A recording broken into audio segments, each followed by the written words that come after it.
ముఖ్యమంత్రి జగన్మోహన్ రెడ్డికి చిత్తశుద్ధి ఉంటే వచ్చే ఎన్నికల్లో విశాఖ నుంచి పోటీ చేయాలని తెలుగు శక్తి అధ్యక్షుడు బివి రామ్ సవాలు విసిరారు. విశాఖలో ఏర్పాటు చేసిన మీడియా సమావేశంలో ఆయన మాట్లాడుతూ విశాఖ ఉక్కు పరిశ్రమను ప్రైవేటీకరణ బారి నుంచి కాపాడకుండా ముఖ్యమంత్రి వైఎస్ జగన్మోహన్ రెడ్డి చోద్యం చూస్తున్నారని ఆరోపించారు.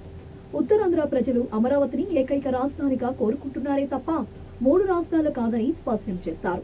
విశాఖ ఉక్కుతో పాటు రాష్ట్ర ప్రయోజనాలను బీజేపీకి తాకట్టు పెట్టారన్నారు. విశాఖ ఉక్కు పరిశ్రమపై తమ వైఖరి ఏమిటో చెప్పలేకపోతున్న జగన్ ఉత్తరాంధ్రలో ఏ ఒక్క అభివృద్ధి పనిని చేయలేకపోయారని ఆక్షేపించారు. ఉత్తరాంధ్ర ప్రయోజనాలను కాపాడలేని ముఖ్యమంత్రి జగన్ ఏ ముఖం పెట్టుకుని బహిరంగ సభ ఏర్పాటు చేస్తున్నారని రామ్ ప్రశ్నించారు. విలేకరుల సమావేశంలో టీడీపీ విశాఖ పార్లమెంట్ కమిటీ కార్యదర్శి బోడేపూడి దొరబాబు, డాక్టర్ పపూర్ నికుంజ్, 31వ డివిజన్ మహిళా అధ్యక్షురాలు బసరమాని రమాదేవి, గుడ్లా హేమలత తదితరులు పాల్గొన్నారు.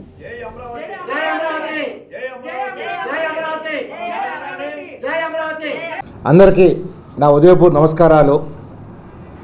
నేడు ఈ ప్రెస్ మీట్ పెట్టడం ముఖ్య ఉద్దేశం, రేపు విశాఖపట్నంలో రాష్ట్ర ముఖ్యమంత్రి వైఎస్ జగన్మోహన్ రెడ్డి గారు ఉత్తరాంధ్ర సభ పెట్టబోతున్నారు. మరి ఈ ఉత్తరాంధ్రని గడిచిన 4 సంవత్సరాల 10 మాసాల నుంచి ఏం పీకేమని అడుగుతున్నాను జగన్మోహన్ రెడ్డి. రేపు నువ్వు ఇప్పుడు దాకా 3 రాజధానుల పేరుతో డ్రామాలు ఆడుతూ ఒక రాజధాని లేకుండా ఈ రాష్ట్రాన్ని సర్వనాశనం చేస్తే ఒక నైవంచుకుని మనవి చేస్తున్నారు. నీ సోదరి షర్మిల, నిజంగా నువ్వు ఈ రాష్ట్రానికి అరాచకం అని చెప్పి ఒక అరాచక భావం సృష్టిస్తున్నామని చెప్పి స్వయాన నీ కుటుంబ సభ్యురాలు చెప్పారు. మేము ఒకటే ప్రశ్నిస్తున్నాం ఆంధ్రప్రదేశ్ ప్రజల్ని. ఈ సైకో తన సైకోయిజంతో ఈ రాష్ట్రాన్ని అభివృద్ధిని పూర్తిగా సర్వనాశనం చేశారు. ఉత్తరాంధ్ర అభివృద్ధి చేస్తారని చెప్పి ఏ కోసం అభివృద్ధి చేయకుండా ఉత్తరాంధ్ర సంపద మొత్తం దోచుకెళ్ళిపోయాడు. ఓ పక్కన నేను హిందువునని చెప్పి నమ్మించి రాష్ట్రంలో ఓటర్ని మోసం చేసిన జగన్మోహన్ రెడ్డి పైన త్వరలోనే స్వరూపానంద స్వామి పైన జగన్మోహన్ రెడ్డి పైన త్వరలోనే కోర్టులో కేసు అయిపోతున్నాను. ఒక మతాన్ని అడ్డం పెట్టుకొని సిగ్గుండాలి నా కొడక, మతంతో మాట్లాడుతున్నాం. We are proud to be Hindu, మేము హిందూ అని చెప్పుకుంటున్నాం. నీలాగా క్రైస్తవో హిందువో కానీ తేడా రకం నువ్వు. మేము మతాన్ని కించపరచట్లేదు, ఎవరు మతాన్ని వాళ్ళు గౌరవించుకుంటారు, నేను ఒప్పుకుంటాను. కానీ ఈ ముఖ్యమంత్రి గారు తన మతాన్ని కూడా చెప్పుకోలేని ఒక దౌర్భాగ్యం ముఖ్యమంత్రి. ఇవాళ హిందూ ఓట్ల కోసం స్వరూపానంద స్వామితో గోదావరిలో స్నానం చేయించి నేను హిందువులు ప్రొజెక్ట్ చేసి హిందూ మనోభావాలు దెబ్బతీసిన దొంగ స్వామి స్వరూపం మనం చేస్తాను. కేవలం తనకి హిందూ అని చెప్పడం కోసం భీములిలో 15 ఎకరాలు భూమి నజరానాగా ఇచ్చారు అతి చౌకదారు. ఈరోజు ఈ ముఖ్యమంత్రి గారు కలెక్టరేట్ తాకట్టు పెడతాడు, రైతు బజార్ తాకట్టు పెడతాడు, ఎంఆర్ఓ తాకట్టు పెడతాడు, పాలిటిక్ తాకట్టు పెడతాడు, అన్నీ తాకట్టు పెడతాడు.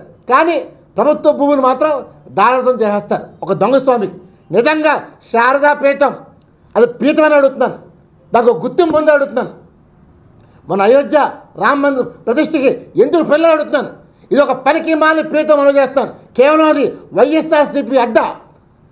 ఈ రాష్ట్రంలో ఏదైతే జగన్మోహన్ రెడ్డి పాదయాత్రలో అబద్ధాలు చెప్పి అధికారంలోకి వచ్చాడో ఈరోజు కూడా అదే అబద్ధాలతో రేపు ఎన్నికల్లో గెలవాలని ప్రయత్నం చేస్తున్నాడు.